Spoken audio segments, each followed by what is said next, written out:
Welcome back again a very long time.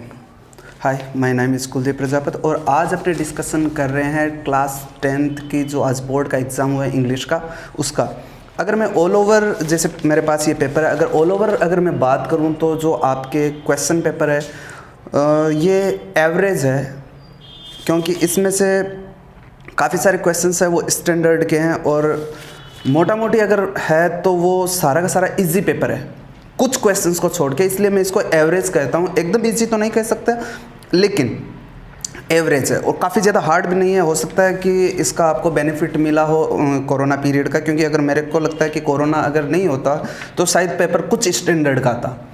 तो चलो discussion करते हैं फटाफट, क्योंकि आपके पास पेपर होगा तो आप इजीली आप मिला लीजिएगा। मैं आपको सिर्फ क्वेश्चंस बता देता हूँ। क्लियर? आपका जो सेक्शन ए में जो रीडिंग सेक्शन है उसमें जो फर्स्ट क्वेश्चन है उसमें आपके क्वेश्चन आया कि which empire is mentioned in the passage. ये जो पैसेज है ये आपके मौर्य डायनेस्टी के बारे में है। तो इसमें आपका जो फर्स्ट जो आंसर है वो है ए, मौर्य एम्पायर। ठीक है। और जो सेकंड है, how many hours are spent by Chanakya with the public, कि जो लोग हैं उनके साथ में चाणक्य कितने घंटे बिताता था। तो इसका जो आंसर दिया हुआ है वो आपका बी ऑप्शन है वो है 12 है। ठीक है। और जो तीसरा क्वेश्चन है उसमें the duty of Chanakya is to look after, कि चाणक्य है उसकी ड्यूटी वो क्या थी। तो इसमें लुक आफ्टर पीपल और एम्पायर दोनों है। तो इसमें जो ऑप्शन आपके डी है बोथ, इसमें करेक्ट आंसर वो है both B and C, D option आपका करेक्ट है। उसके बाद में जो नेक्स्ट क्वेश्चन है कि who looted the people in the village, कि लोगों को गांव में कौन लूटते थे। तो इसका आंसर आपके होगा रॉबर्स।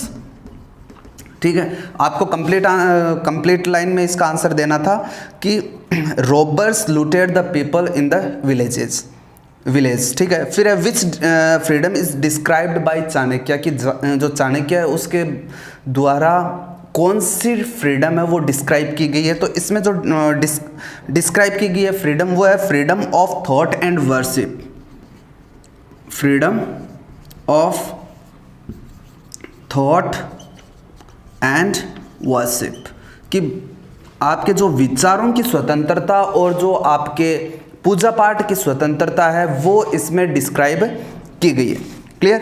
फिर नेक्स्ट फिलअप्स, कि इसमें आपको अप्रोप्रिएट जो वर्ड है वो इसमें आपको भरना था। तो इसमें आपका करेक्ट आंसर होगा ट्रबल। ठीक है। कि Chanakya was worried as the villagers were in trouble, trouble मतलब मुश्किल। उसके बाद में आपके जो नेक्स्ट है ये काफ़ी ज़्यादा रिपीटेड पैसेज है ये। वैसे अभी अगर जनरली अगर देखा जाए तो ये आपके 9th क्लास की जो सिलेबस है उसमें से, जो इंग्लिश की आपकी जो प्रिस्क्राइब्ड जो आपके बुक है उसमें से दिया हुआ है। कलाम, अब्दुल कलाम के बारे में दिया हुआ है। काफ़ी ज़्यादा ये रिपीटेड है, पता नहीं ये कैसे इतना ज़्यादा रिपीट हो रहा है। और ये मेरे को लगता है कि ये एग्जामिनर्स जो पेपर सेटर्स है उनका ये फेवरेट है। तो इसमें फर्स्ट क्वेश्चन है कि what is the name of the father of the writer. तो इसमें जो फादर ऑफ राइटर है वो आपके अब्दुल कलाम है। तो अब्दुल कलाम के पिताजी का नाम क्या है? जैनुलाब्दीन। जो ऑप्शन ए है इसमें वो करेक्ट है। फिर नेक्स्ट है the writer's house was built in the middle of blank space century, कि जो राइटर है मतलब जो अब्दुल कलाम है उसका जो घर है वो कब बना हुआ है। तो इसमें 19th सेंचुरी जो 19वीं सदी है उसमें इसका मकान बना हुआ है। फिर आपके नेक्स्ट है कि the author's childhood was very secure childhood with both materially and emotionally. इसमें जो आपके पैसेज दिया हुआ है इसकी जो लास्ट लाइन है इसमें इसका आंसर दिया हुआ है इमोशनली और मैटेरियली, दोनों ही तरीके से जो अब्दुल कलाम है उसका चाइल्डहुड सिक्योर था। तो पहले वाले में ए ऑप्शन करेक्ट, दूसरे वाले में सी, तीसरे वाले में बी। और जो चौथा क्वेश्चन है कि the writer was born in the island town of, तो island town of Rameswaram, C option correct है कि जो रामेश्वरम है वहाँ पे इनका जन्म हुआ था। उसके बाद फिफ्थ क्वेश्चन है कि who is an ideal helpmate of the writer's father, कि जो राइटर की जो पिताजी है उनकी जो एक साथी थी वो कौन थी। तो अब्दुल कलाम की जो माँ है उनकी यह हेल्पमेट थी। तो इसमें ऑप्शन ए करेक्ट है, राइटर्स मदर। उसके बाद फिर से फिलिप्स है कि I was a short boy with rather undistinguished looks. तो अनडिस्टिंग्विश्ड का मतलब होता है, डिस्टिंग्विश्ड का मतलब होता है स्पेशल, विशेष, ठीक है, और अनडिस्टिंग्विश्ड मतलब कि जो विशेष ना हो, क्योंकि आपको पता है अब्दुल कलाम को आपने देखा है कि दिखने में ज़्यादा उनकी अपीयरेंस थी वो ठीक नहीं थी, जबकि इनके जो माता पिता है वो दोनों सुंदर थे।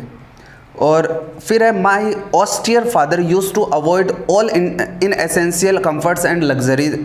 ऑस्टियर इसमें आएगा पैसेज, ये जो मेरे पास जो आपके ये क्वेश्चन जहाँ पे दिया है इसके जस्ट ऊपर पहली लाइन में इसका आंसर दिया हुआ है ऑस्टियर फादर। ऑस्टियर का मतलब हो गया जो कम खर्चा करता है, वो ऑस्टियर आप उसको कह सकते हो। फिर जो आपके दो सिनोनिम्स पूछे गए थे उसमें पहला है रिचनेस। रिचनेस का आप बता सकते हो वेल्थ, मतलब अमीरियत, अमीरी, वेल्थ हो सकता है। और इसके बाद में नेचुरल, नेचुरल प्राकृतिक, और जो इनेट, इनेट का मतलब होता है जन्मजात, ठीक है, इनेट का मतलब होता है जन्मजात। तो इनेट जो आपकी चीज़ जन्मजात है वो आपकी नेचुरल है। तो ये इनके सिनोनिम्स वर्ड्स थे। इसके बाद में आपके correct form of the verb पूछे गए। तो correct form of the verb में पहले में आपको एकदम इजी इसमें दिया हुआ है, वो चीज़ है कि आफ्टर और जो बिफोर, जो आपके प्रेजेंट जो पास्ट परफेक्ट जिसमें कि सो होता है वो इसमें पूछा गया है। उसका एक बार मैं थोड़ा सा आपको बता दूं कि हैड के साथ में थर्ड फॉर्म आती है और बीच में आपको बिफोर मिलता है और उसके बाद सेकंड फॉर्म, और इसका उल्टा आफ्टर में हो जाता है। आफ्टर में क्या मिलता है, पहले सेकंड फॉर्म मिलती है, उसके बाद में हेड प्लस थर्ड फॉर्म मिलती है। तो इसमें देखिए सेंटेंस स्टार्ट यहाँ से हो रहा है, हेड प्लस थर्ड से। तो आपके जो आंसर रहेगा वो आपके हेड प्लस थर्ड फॉर्म रहेगी।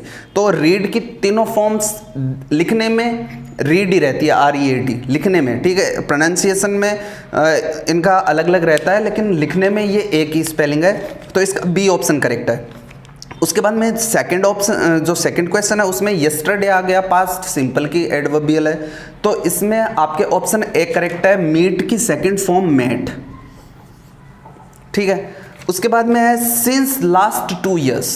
सिंस लास्ट 2 ईयर्स ये आपके प्रेजेंट परफेक्ट कंटिन्यूअस की एडवर्ब है। तो इसमें आपके क्या होगा, हैज़, हैव के साथ में बीन और ING आता है। अब इसमें आपका सब्जेक्ट आई है, तो इसमें आपका ऑप्शन सी करेक्ट है, हैव बीन स्टडिंग। क्लियर।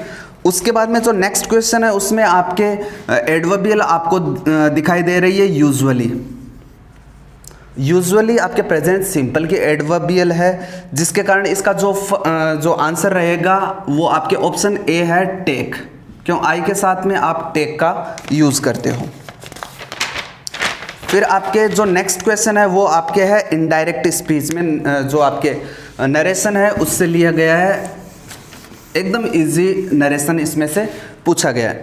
पहला इसमें था कि Naresh said to me I don't believe you. तो नरेश सेड टू मी का हो जाएगा आपके नरेश टोल्ड मी, ठीक है। सेड टू को टोल्ड मी कर दिया, और क्योंकि सिंपल सेंटेंस है तो इसमें कंजंक्शन आपके दैट का प्रयोग हो गया। अब है आई, तो आई है तो ये आपके सब्जेक्ट के अकॉर्डिंग चेंज हो जाएगा। तो नरेश का आपके जो प्रोनाउन है वो ही हो गया। डू नॉट आया है तो इसका आपके डिड नॉट हो जाएगा, ठीक है, डिड नॉट। और फिर वर्ब की फर्स्ट फॉर्म बिलीव, और जो यू है वो आपके ऑब्जेक्ट के अनुसार मी हो जाएगा। क्लियर।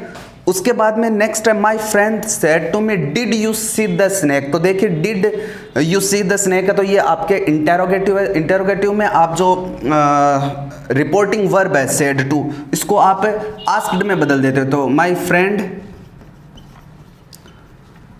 आस्क्ड मी, ठीक है। इसके बाद में कंजंक्शन है वो इफ लगता है, आपको पता है। और दूसरा आपको ये भी पता है कि जो इंटेरोगेटिव होता है उसका स्ट्रक्चर होता है हेल्पिंग वर्ब प्लस सब्जेक्ट और उसके बाद मेन वर्ब। जबकि आपको क्या करना रहता है कि पहले आप कंजंक्शन लगा दो, उसके बाद सब्जेक्ट ले आओ, और फिर अगर हेल्पिंग वर्ब की आवश्यकता तो हेल्पिंग वर्ब, और मेन वर्ब की आवश्यकता तो मेन वर्ब। इस प्रकार से आपको ये स्ट्रक्चर चेंज करना पड़ता है। तो इफ के बाद में आपका सब्जेक्ट आएगा और इसका सब्जेक्ट है आपका यू, ठीक है। तो यू है वो मी के अनुसार चेंज हो जाएगा, तो आई। और डिड प्लस वर्ब की first form, it means this is your past simple and you will have to convert it in past perfect tense, so we will take the helping verb of past perfect had plus verbs third form. So here we will write I had seen the snake. This is your correct answer. So what will you write here? My friend asked me if I had seen the snake. Next question is about your conjunction. You will have to use these conjunction to join these both sentences. पहले वाले में आपको as soon as का प्रयोग करना पड़ता है. as soon as में as soon as का मतलब होता है जैसे ही.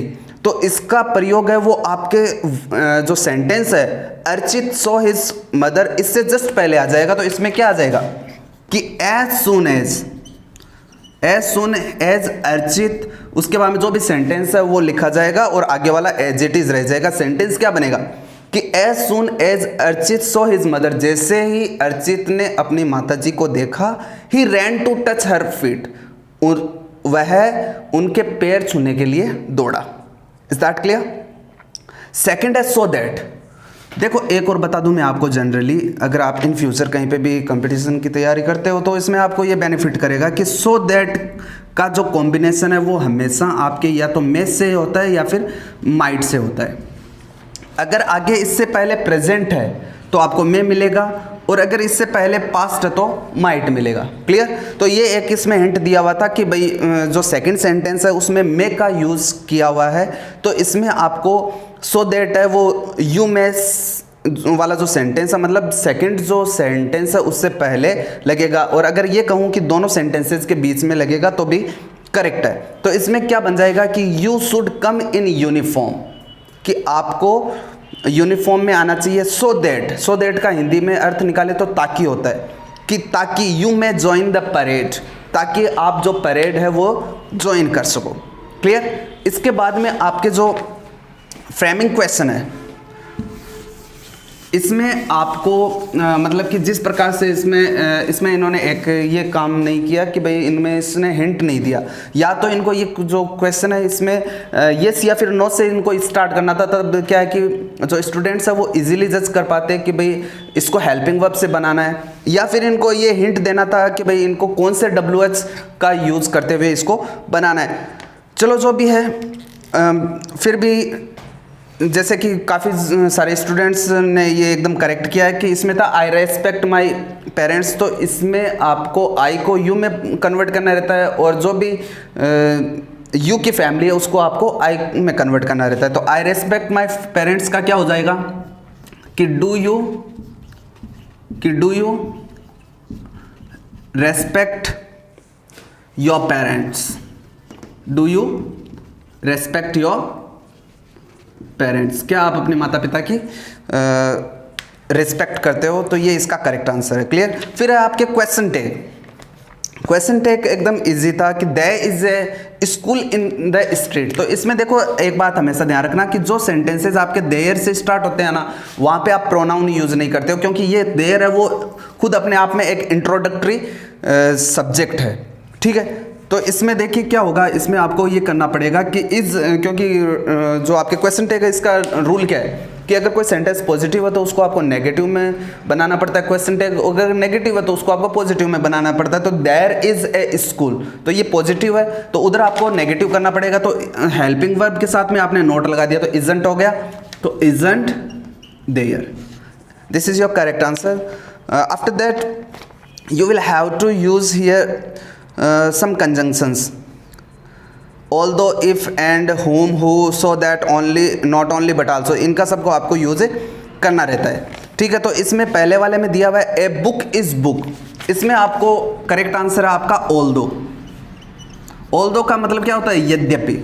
कि भाई एक किताब होती है यद्यपि उसमें कुछ नहीं हो, there is nothing in it, मतलब कि भले ही किसी किताब में कुछ नहीं लिखा हुआ लेकिन किताब हमेशा एक किताब होती है. फिर जो सेकंड है उसमें आपके दिया हुआ है, इसमें आएगा हु. ठीक है? My parents as well as my relatives were present there, कि मेरे माता पिता के साथ साथ में मेरे जो रिश्तेदार है वो भी वहाँ पे प्रेजेंट थे. हु सपोर्टेड मी, जिन्होंने मुझे सपोर्ट किया. तो आपका इसमें आंसर आएगा हु. नेक्स्ट है he visited India blank space England. तो इसमें आएगा नॉट ओनली बट आल्सो, कि he not only visited India but also England, की उसने ना केवल भारत को विजिट किया बल्कि इंग्लैंड को भी उसने विजिट किया। इसके अलावा इसमें आपके जो क्वेश्चन आंसर थे वो काफ़ी ज़्यादा इजी आए हुए हैं, और जो आगे वाले पैसेज है ये आपके कुर्ग वाले लेसन से द ग्लिम्स ऑफ इंडिया से आया हुआ है, ये भी काफ़ी ज़्यादा इजी है। तो पेपर ऑल ओवर मैंने आपको जैसे क्वेश्चन आंसर है तो इसमें तो आप आराम से आपने कर लिया होगा। जो सेक्शन डी है इसमें आपके ईमेल आया हुआ है। ईमेल में इन्होंने एक बात ये की है कि इन्होंने ईमेल आपको आईडी नहीं दी है, क्योंकि काफ़ी सारे स्टूडेंट्स इस वहम में रहते हैं कि ईमेल आईडी तो 100% दी हुई रहती है, तो इसमें दी हुई नहीं है। तो ईमेल आईडी तो आप इजीली अपने बना सकते हो, क्योंकि आजकल सब सोशल मीडिया यूजर्स हो। दूसरा स्टोरीज़ है वो एकदम इजी वे में आई है। फर्स्ट है आपके हेरन टोटोइस की, दूसरा है आपके वो यूनियन एग्जिस्टेंस जो एक बूढ़े फार्मर की कहानी है जिसके 4 बेटे होते हैं, ये आपने इजीली कर ली होगी। जो और आपके जो ये विजुअल एड है इसमें आपके सेलिब्रेशन का दिया हुआ है, होली सेलिब्रेशन का दिया हुआ है। दूसरा जो बर्थडे पार्टी है इसके ऊपर आपके दिया हुआ है। तो I hope you have done very well your paper and you will achieve your success.